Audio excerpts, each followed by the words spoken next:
આજકાલ ડાયાબિટીસનું પ્રમાણ નાના બાળકો અને યુવાઓમાં પણ વધી રહ્યું છે.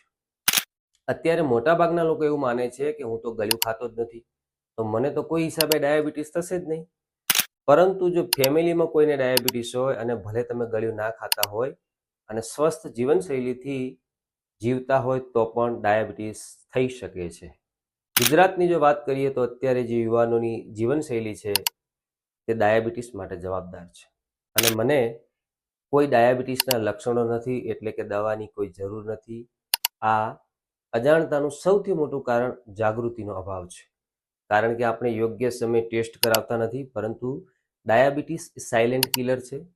જો સુગર બ્લડમાં હાઈ રહે તો ધીમી ગતિએ દર્દીના શરીરના અવયવોને નુકસાન જ કરી રહ્યું છે. નમસ્તે, હું હેલ્થ કોચ વિષ્ણુ દવે. આજે રાત્રે સ્વાસ્થ્યની પાઠશાળામાં ડાયાબિટીસની શરીર પર કઈ વિવિધ અસર પડે છે, તેને વગર દવાએ કઈ રીતે નિયંત્રણમાં લઈ શકાય છે તે અંગેની જાણકારી ડાયાબિટીસને રિવર્સ કરનાર એક આરોગ્ય કર્મચારી પાસેથી જ મેળવવાના છીએ. તમે પણ મોબાઈલ નંબર 9427064270 પર કોલ અથવા મેસેજ કરી પાઠશાળાની લિંક મેળવી સહપરિવાર જોડાઈ શકો છો. સાયલન્ટ કિલરને ઓળખી શકો છો, તેનાથી બચી શકો છો.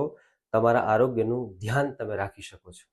નીચે ડિસ્ક્રિપ્શન બોક્સમાં આપેલું ગૂગલ ફોર્મ ભરીને સબમિટ કરશો તો પણ અમે તમને વધુ માહિતી અને માર્ગદર્શન સામેથી આપવાનો પ્રયત્ન કરીશું. અને હા, આવા જ આરોગ્યલક્ષી વિડીયો સૌથી પહેલા તમારા સુધી પહોંચે તે માટે તમે પણ આ યુટ્યુબ ચેનલને વધુમાં વધુ સબસ્ક્રાઇબ, લાઇક અને શેર પણ કરી શકો છો. ધન્યવાદ.